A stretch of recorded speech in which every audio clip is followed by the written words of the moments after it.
Thank you, everybody. Thank you. And congratulations, UCISA. I've got to admit, having been a part of this for about a day, I've now got a crush on UCISA and everything to do with the SSIG conference. It's the warmest conference I've been to, and not just in terms of external temperature. It's fantastic. But congratulations, really, really good event. I was reflecting last night on some of the aspects which I have heard about, and either through conversations with yourselves or indeed from observing. And I think Jim Hyam's video presentation was a particular highlight. Yeah. Thank you. I also really liked the Huddersfield helpline humour, and it made me reminisce. I'm sure many of you are much younger than I am, but does anybody remember interactive video? Do you remember that term, interactive video? It was like the precursor to online training.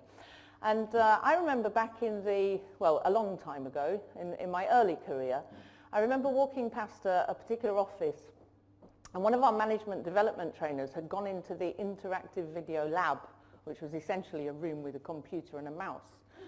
And she decided to do some assertiveness training. It was a Jane Asher assertiveness training course. And I walked past and I heard, yes, yes. So I carried on past and I kind of backtracked a little. And I looked in the room and she had the mouse and she was saying, yes. It's fantastic stories. Things have changed enormously. I'm Claire Priestley. I am founder of CIO +1, which I'm going to shamelessly plug today and tell you as much as I can about and hopefully recruit you into the fold one way or another. I'm also Director of IT, Director of Information Services, there's lots of names for it, at City, which is the youngest member of the University of London. It's an organisation that has 20,000 students, so not as big as some of your organisations. We have around 2,500 to 3,500 members of staff. It's concentrated in the city largely over 5 different locations. So we have our business school right in the heart of the city. We have our law school in Gray's Inn Place, right in the heart of the law community. We have engineering and mathematics in the heart of Clerkenwell, the design community. So fantastic place to operate. It's also worth knowing that 62% of our student population are from BAME backgrounds. So it really is truly diverse. Conversely, about 26% of our professorial staff are from, in fact, our entire staff are from BAME backgrounds. So we've got some work to do. And I also should mention I'm chair of the university's Equality Committee. So that's on my shoulders. A little bit of pressure there. But I am delighted to be here today. And what I'm going to talk to you about is, I hope, going to weave together some of the threads that have been covered already in the conference. You've talked about diversity. I'm here to talk about just that. Heidi, I know, started the conference talking about role models, and we've got our very own Sally here, who is role model extraordinaire. I think we should give her another round of applause just for being that.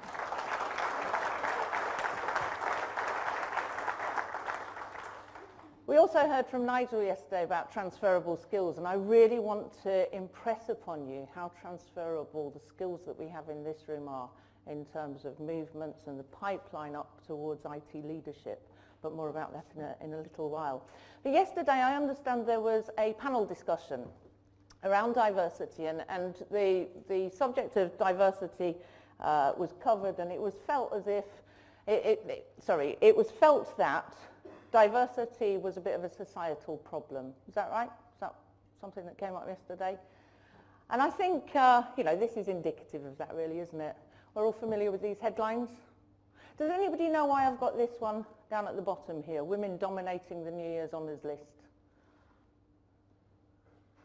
Why would that be there? Why would it need to be there? Why would it need to be there? Well, let me tell you why I've put it there. 42% of the New Year's honours list this year were received by women, and yet we dominate. It is a societal problem, absolutely a societal problem, and there's things that we need to do about it. One of those things is role modelling, and we've heard from Michelle Obama about the importance of using your seat at the table. If you've got a seat at the table, use it. So I thought I'd, if you'll indulge me, talk to you about some of the inspirations that I've had in my life. Anybody recognise this woman here? It's not my mom. Thanks. You're a generation off. This lady here is Rose Rainbow. That is her name. It was her name, I kid you not. This was my grandmother. And I promise you I'm not making this up. She lived at number 12, Flower Haven. She did. She did. That's kind of where the sort of R references stop. This woman was a serious northern matriarch. She came from a long line of northern matriarchs. She was 5'2". She had calves like a traffic warden in a hilly area. She had an absolutely resolute moral compass, and she had steely blue eyes, and she was absolutely the singularly biggest inspiration in my life.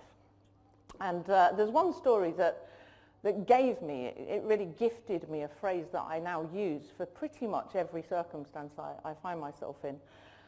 And I moved to London when I was 17, so I literally packed my suitcase of naivety and I got on a bus at Bradford Interchange. Yeah, glamorous places. And I moved to London to seek my fortune. Got a job, and in due course I met a boy, as some of us do, and he was highly unsuitable. Highly unsuitable. He was 6'4", a bit of a wide boy. He was a geezer, actually, from East London, I won't lie. A geezer from East London. And I thought, well, I'm going to go back up to Europe. I thought I'd found the one. And I went to see Rose. I went to see Grandma Rainbow. And I thought, oh, he's a bit out of character. He's not exactly the sort of person she's used to. He was from a different ethnic background as well, incidentally. So this was something that challenged her norms. So I went to see her with trepidation, with him alongside me. And she opened the door, and she came out. She put her hands on her hips like this, and she looked at him.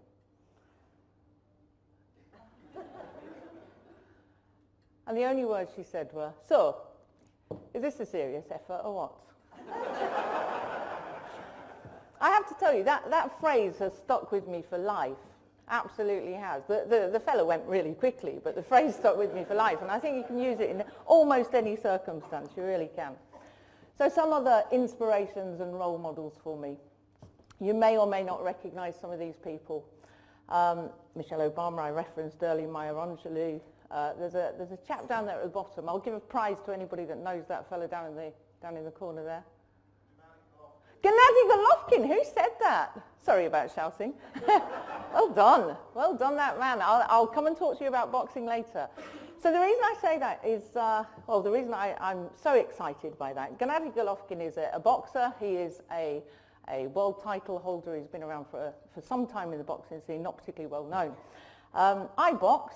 I took up boxing in 2011, just before the Olympics.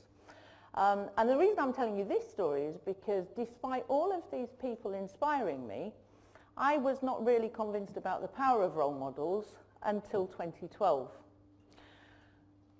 And that's because I'd been boxing, or what happened was I'd been boxing, this woman came out, Nicola Adams, suddenly in the public eye. When I had my first fight, and as I say, took it up at 2011, in 2011, that's a highly unsuitable age to start boxing as a woman. You know, really. But nevertheless, I decided I wanted my first fight. I had my first fight, and in preparation for that, I literally used to trek around the boxing clubs in London looking for sparring partners. And it was really difficult. I couldn't find anybody suitable. I ended up sparring with guys. I ended up sparring with people that were far more experienced or different weight categories to myself. But nevertheless, I got some experience. And then the Olympics happened in 2012. And overnight, I saw an influx of young women into boxing clubs in London. It really was an overnight thing. And I suddenly realised the power of role models. And I realised the relevance of leaning in, of taking your seat at the table, and all of those things that we hear lots of sound bites about. So I'm telling you that because I think we've got an awful lot of potential in this room in terms of role models. We've seen lots of evidence of it. But why is it important specifically in the IT industry? Well, I was appointed into this current role a couple of years ago, and I won't bore you with the entire background, but when I was first appointed, I had to build a management team, a senior IT management team, very quickly. And I chose to recruit people internally that didn't have a great deal of experience. I realised then that that carried with it an awful lot of institutional risk. So I had to build out my network of CIOs really quickly. I needed a lot of people that I could sound good ideas against or use as a sounding board for ideas.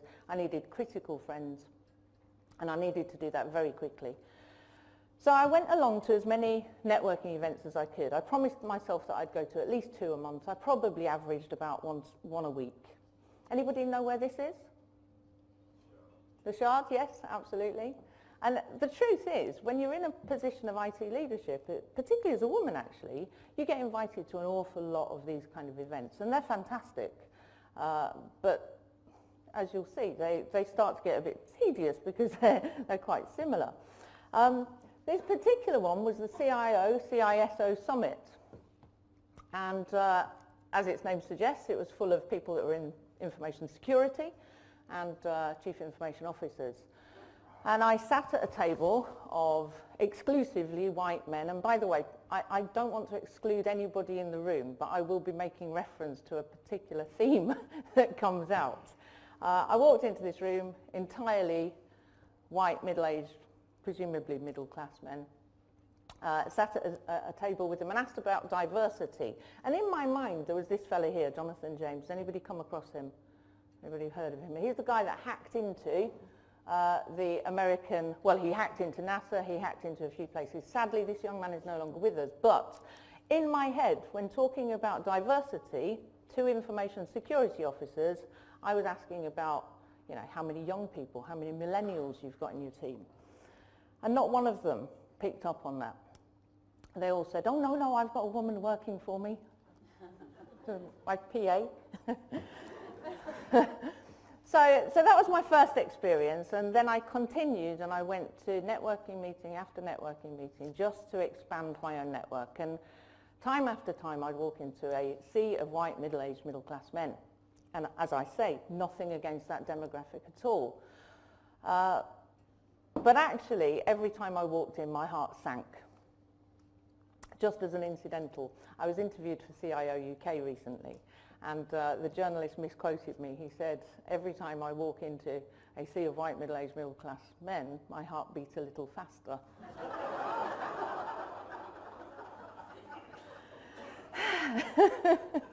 What's worse, and Anna knows this because she's heard this before, he was a graduate from City, from the journalism school, so I was a little bit embarrassed by that. Anyway, I got to the stage where actually what I wanted to do was to walk into a networking event that was just like the streets and offices that I'd walked in from. So there was no option really but to set up my own. And that was CIO +1. So if you'll indulge me, I'd like to tell you a little bit about the concept because, well, it works. It really does work. I asked every CIO that was in my little black book of contacts by that stage to look again at their own team and to find somebody, a talented individual on the trajectory of development, but from an underrepresented group in terms of IT leadership. And I asked them to bring that person along to a networking event so that that person got exposure to the same kind of strategic level conversations, product demos, speaking events, and so on that we do on a regular basis. It forced the CIOs to look again at their own workforce in a different way, and it provided a platform for talented individuals to showcase their stuff. And these things have been fantastic. I say that not because I designed them or anything, but they just have been. We've had all kinds of high caliber speakers. We have run 4 events per year since they started. Here are some of the speakers that we've had. Global futurists. We've had London's first chief digital officer. He's actually had to pause it and he's coming to the next but one event. We've had all kinds of fabulous people. So hugely successful. You always know it's a great concept when somebody steals it. Thanks, Sally. Shameless. Shameless. Yeah. Pinch with pride, I think the expression was, wasn't it? So I've got the shameless plug for CIO Plus One out of the way. Let's talk about really why we need diversity in IT. Does anybody know the size of the market? Oh, well, I've just stolen my thunder. What is this figure? This figure, 1,482,000, that's the number of jobs in tech at the end of 2016 in the UK. By 2020, so this isn't long, this is a year and a bit away from now, that's forecast conservatively to increase by 800,000. Of those jobs, only 17% of them are taken by women. Most disappointingly for me, we don't even have the figures for racial diversity or indeed any other protected characteristic, which I think is pretty shameful. You'll see that the BCS report, that's the thing that comes closest to being able to provide those figures. And the BCS do some fabulous work, as I know you know. We work in education, so we have access to this kind of figure, which is the number of graduates in computer science-related degrees at the end of the 2016-17 cycle. Guess what the figure was in terms of women in that graduate community? What percentage? 17?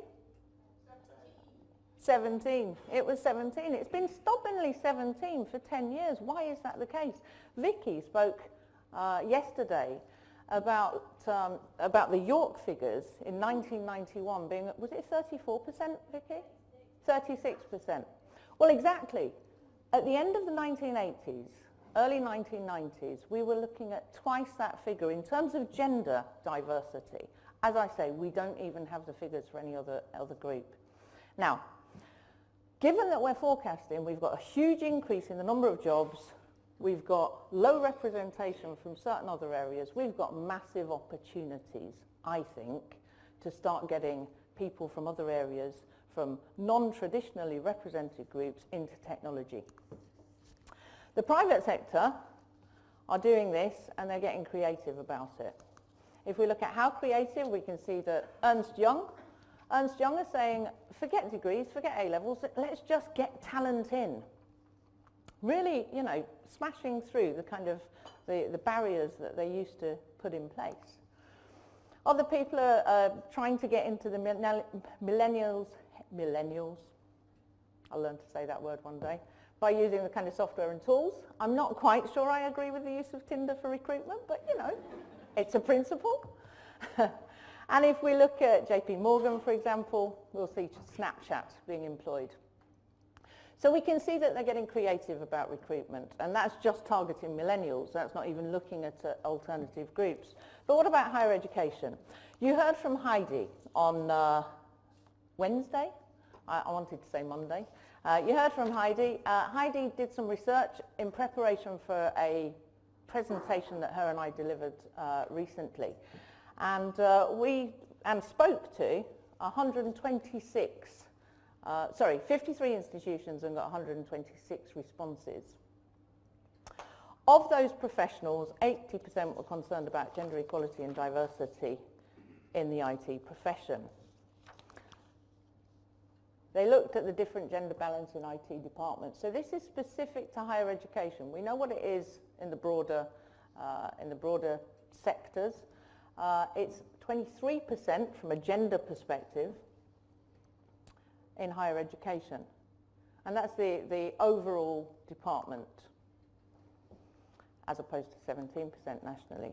In the senior management team, it goes to 22%, as opposed to 17% nationally. So in higher education, we are actually doing some really good stuff. And it continues, the trend continues. In IT leadership, so this is CIO and director level, the national trend in the broader disciplines is 11%. So we are doing some good stuff, but I think it needs to continue. This is where the opportunity for everybody in this room comes in my opinion. And I just want to throw in a figure here. So from your teams, I know a lot of you lead teams, some of you are part of those teams. What percentage of turnover do you have in terms of internal promotions from your teams into other careers in IT? Roughly, anybody know that? So, pretty static? Pretty static. So in my team, my support teams, and I checked this figure last night with my head of this particular area, I said, what's the turnover? Because we churn a lot of people from our support teams into careers in the rest of my teams. So much so that it's a bit of a problem, actually. People are moving on before we've had time to really, get the benefit out of them. The turnover in those teams, in the support teams in my area, is 46% for internal promotions.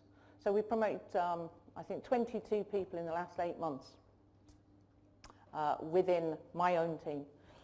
But that means that these are opportunities for you. And let's show you where those opportunities most lie. In infrastructure, this is where we've got the biggest or least big gender balance. The biggest problem, if you want to call it a problem, and least gender balance. And then in areas such as program and project management, it's a little more balanced. So opportunities, I think. You guys have got highly transferable skills. In terms of what people are doing within education, policy-wise, we know that around about half of the institutions do have a policy to encourage women and people from other protected characteristics into IT. Those split between things like Athena Swan. Everybody familiar with Athena Swan? And various different department level policies. So it's important that we underpin it with policy, but what else should we do? Specific recruitment ideas, equality and diversity policies, regular training and awareness tend to be the least used but the most advantageous. We've certainly done an awful lot around this area, and I can talk to you about that in a moment. People look at recruitment, they look at the leadership areas, they try to look at the various different stages in the recruitment process, i.e. non-gender specific language. Anybody heard of a tool called Textio? Yeah, so that removes any kind of that removes any of the gender specific language in recruitment. And in terms of other things, people think that the problem starts before the recruitment stage. Actually, I think this is a bit of a cop-out. I think we could be using this particular statement to abscond ourselves from responsibility. And I think if anybody can do anything about the pre-higher education, the pre-career stage, we in this room probably can. So what did we do at City? Well, we took what Melinda Gates called that long and leaky pipeline, and we dissected it. We took it into the real detail of different stages before, during, and towards the end of your career. I'm not going to bore you with everything that we did, but I would like to pull out one or two different aspects that we've concentrated on. So, in terms of primary schools, we've linked up with primary schools in our local area, and we've come up with a modular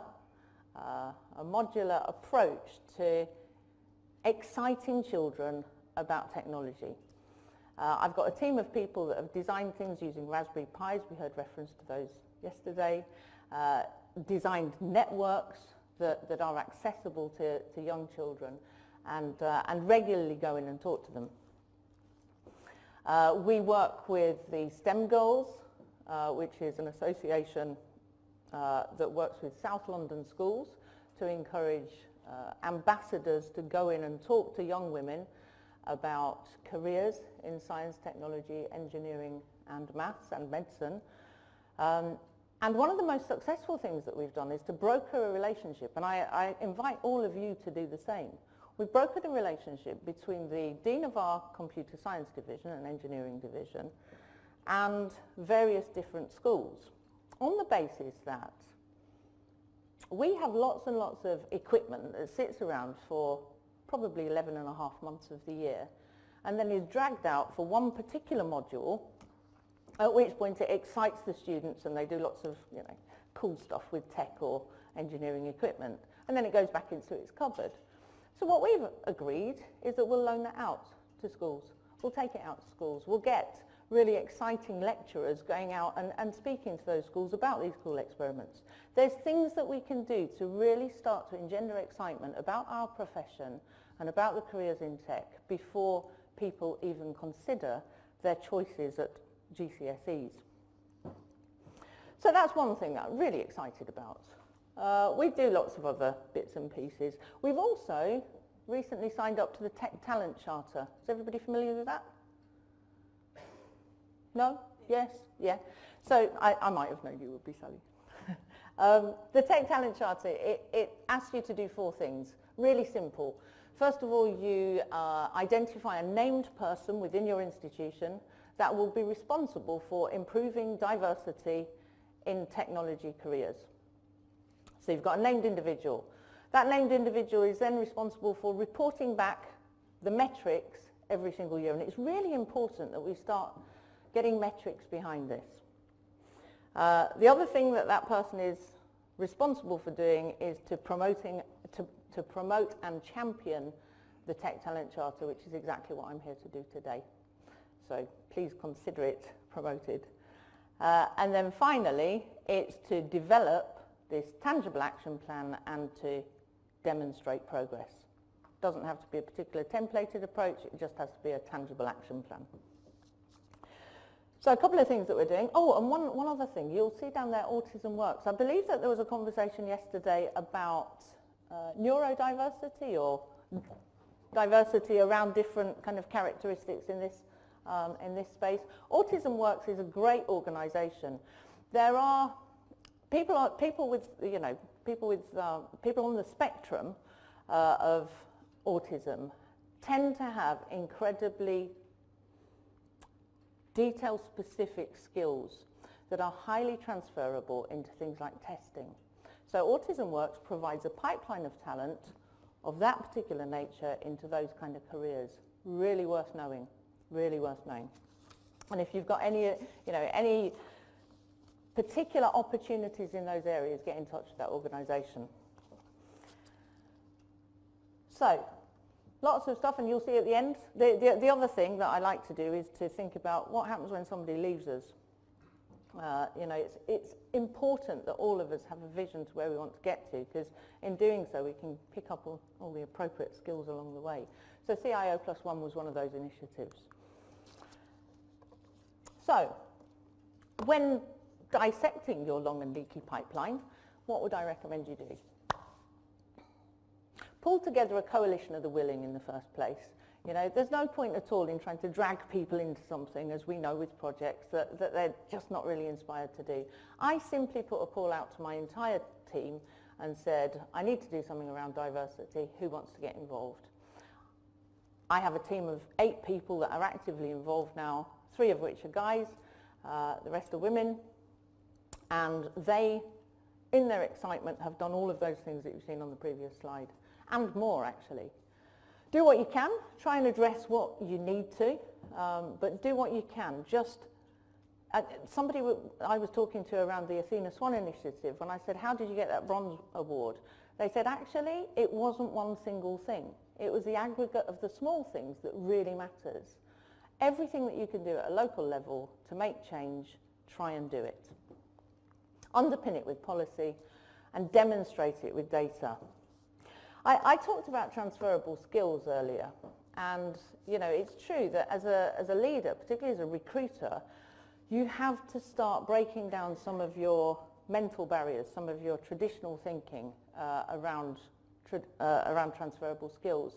You have to stop thinking about the essential criteria that you may have just assumed I mean, challenge it. Well, I was talking to somebody about this yesterday. Challenge that essential criteria in the same way that Deloitte's have done in terms of qualifications, or Ernst Young, I think it might have been. An example of how I've done that is I had a vacancy for 12 months for a solutions architect. And we know in higher education, particularly when you're on the doorstep of the City of London, you know, competing with the kind of salaries that some of our financial colleagues, for example, can offer is tricky. So you have to get creative about your recruitment. You have to start maximizing on the things that you can offer. I couldn't compete and I couldn't recruit against this particular vacancy, and it was becoming a bit of an issue. So I had to look creatively at my own team again. And I had a young woman who was an astrophysicist. Yeah, in a previous life she just happened to do that. And I thought, well, hang on a minute, if you can make sense of that, if you can look at the stars and make sense of that and bring it into some sense of order in your head, surely you can look at my enterprise architecture and do a similar thing. And she's been fantastic. Probably one of the best appointments I've ever made. So again, I challenge you to challenge your own expectations in terms of skill sets, in terms of criteria required. So it's all very well talking about this stuff, but does it work? Just in the last, let's have a look, 22 months, this is what I've seen in terms of results.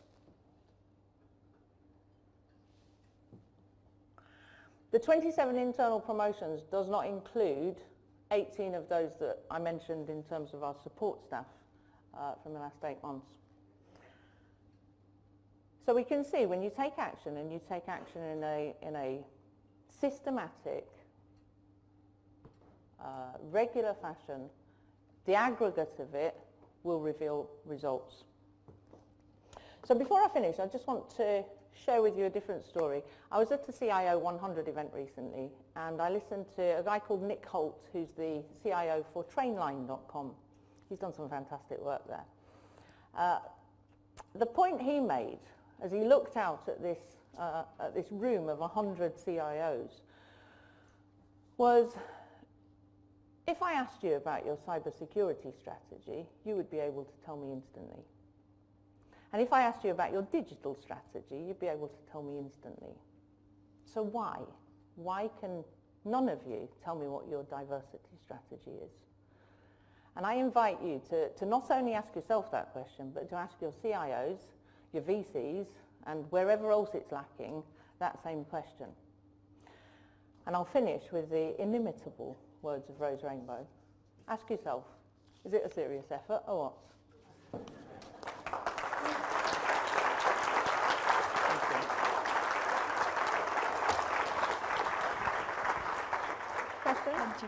Plenty of time for questions. Yes. Tim, can I get you to... Any questions for Claire?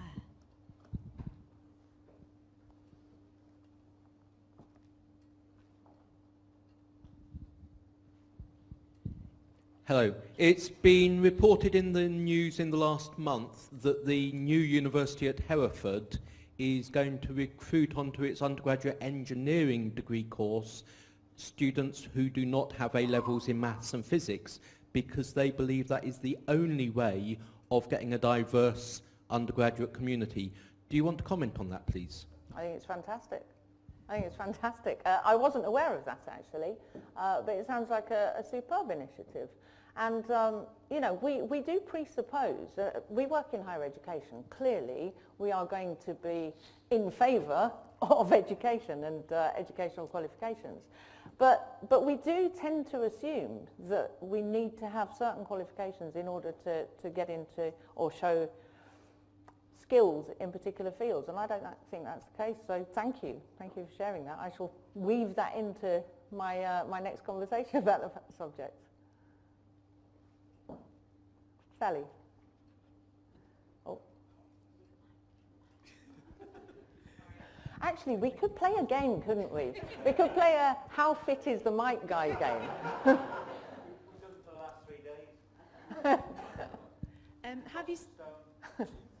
Have you suffered any kind of backlash or any negative comments from anybody? And if so, what's the most shocking one that you've heard? In relation to the work that we've done diversity, around diversity, no, I mean, I've been in business since elephants were fish, basically. So back in the days when Benny Hill was the tradition. So I've come across some pretty negative comments in the past, but no, not in relation to this. I do think, however, one of the challenges I've got, and I'd really welcome people's thoughts on how we could do better on this. How do I not disengage all the white middle-aged middle-class men? That's really one of the biggest challenges I think we face. And we've seen certain organisations really trying to address that. I think it's one of the big fours. Can't remember which one it is, so I probably shouldn't try and guess it. But one of the big four organisations has recently said, we're not going to have any affinity groups. So, women in IT groups, for example, or any other affinity groups, they've abandoned them. And they've said, rather than that, what we will do is make every single one of our partners accountable for diversity in terms of their performance indicators. And in fact, we'll pay them against it. We'll incentivize, part of the percentage of their bonus will be based upon their success against that particular KPI.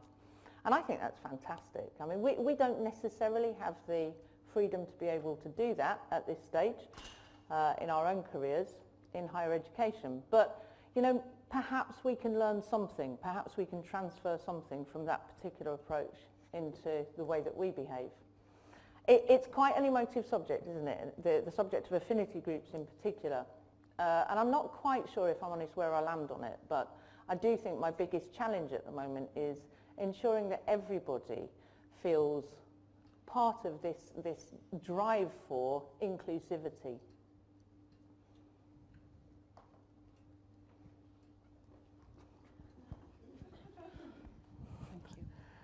In the panel discussion yesterday, actually it was in the room 101, which was on Wednesday. We had Claire Agata, and she talked about tokenism and often being invited to speak because she's a woman in IT and they need somebody to fit the quota. So, and nobody wants to be invited to speak just because they are a woman, but I just wondered what your views were on sort of quotas and that kind of things. Are they helpful? Are they not helpful? I'm not sure where I sit on it at the moment, so I'd be interested in your view. Yeah, thank you for that question. It's a tricky one, isn't it? In terms of quotas, not necessarily a fan, although there's some interesting kind of work and research in that area. What I try and do in terms of recruitment, for example, when recruiting for a particular position, I very rarely, in the first trench of applications, get a balanced proportion of gender. And we use a kind of protected mechanism for a blind CV filter. However, when I get a shortlist and I recognise that there is a lack of diversity in that shortlist, I push back on it.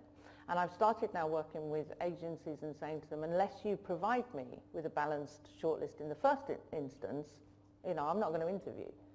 Now, that does have an impact on my recruitment pipeline. It takes a lot longer, but sooner or later the recruitment agencies start to get the message and they start to provide you with, a balanced playing field.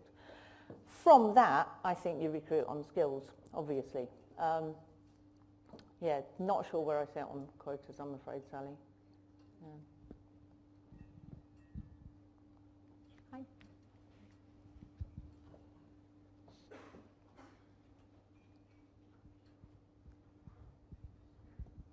Just on that, carrying on, the kind of question is, when do you stop being so overt about the piece? Because at some point, as you said, about that piece around maybe the backlash or that, yeah, being very positive about it, and at some point it kind of needs to go away, doesn't it? Because it becomes the norm. Sorry, so what needs to go away because what becomes the norm? That sort of very overt move to have diversity. Do you see a point at which that doesn't have to be so overt? Because well, I think the point is when we can walk into a room and it's representative of the streets that we walked in from. For me, I feel really uncomfortable if I don't find myself in a diverse environment. And I had this conversation with somebody just at the break earlier. Yeah, I think probably because I come from a very diverse city in the first instance, I now live in one of the world's most diverse cities, I really acknowledge the moment I walk into somewhere whether or not it's diverse. And it feels uncomfortable it not being. So I think, you know, for me it'll stop when I no longer feel uncomfortable.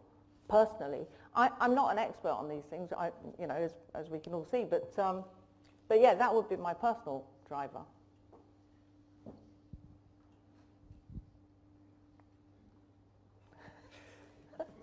I love this. We've actually now got the meerkat version. He'll say some car insurance shortly.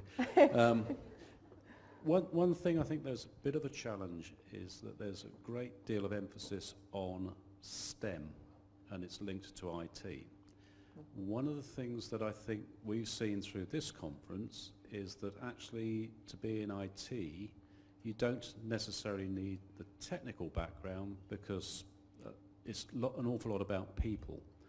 So I'm just wondering whether we need to break that and work out ways of getting, like, I mean, Heidi, for example, did a degree in philosophy.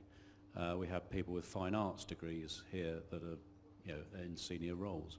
How do we sort of break that model and get a diverse background into our employment? Well, that's a great point, and I'd really be interested in other people's views on it. I think it's happening already. I think it's happening organically with the growth of digital. You know, we're seeing such transferability of kind of digital into technology and vice versa. So I'm not sure how it operates within your organisations, but we have a massive overlap between ourselves and the marketing department in terms of digital content. We also have a massive overlap and, in fact, stream of potential technologists coming from our library services function who are really digitally savvy. And I think, personally, the structure within my own organisation has outsourced the commodity IT. You know, we've got rid of an awful lot of the kind of under the engine hood techies. That sounded wrong. It's not that we've got rid of them, but yeah, so that particular skill set is no longer what we're concentrating on. We have a real need for supplier relationship managers. We have a need for project managers. We have a need for business relationship managers. These are very different skill sets, but they're still technology-based skills. You still need to understand absolutely how a solution can meet the needs of the organisation. If I had my own way, I'd probably rebrand it. I'd probably rebrand IT as something else. I'd give it a new logo, I'd give it a fresh name and a fresh coat of paint, and I think, you know, I think to a certain extent that's what's happening with the digital kind of aspect of things. We've got the rise of chief digital officers and data scientists and so on. So I think it is happening organically.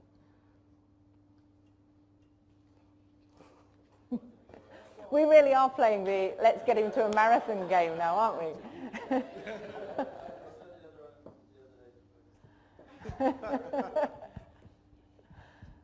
Hi. You were talking about the importance of role models, and I mean there are loads of role models in this room pioneering for their universities. What is your strategy for cultivating the next generation of role models in our industry? In the industry, that's quite a big ask. Well, I think CIO +1 is one thing. I think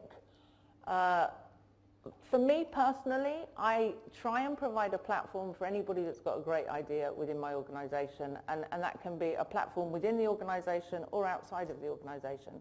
I'm not good at many things, but one of the things that I am good at is networking. So I've got a great list of contacts, and I have an inclination to kind of put people together where I think it makes great sense. So for me, that sort of thing comes naturally. If I see that somebody's got a great talent, I introduce them to somebody else that needs that talent or that needs to showcase someone with that talent. And I think that's my start point. We can embed a culture of showcasing talent, and I try and do that within my own organisation. It remains to be seen. Their feedback will tell us how effective that is. Yeah, I think that would be where I'd start. Thank you very much, everybody. Thank you.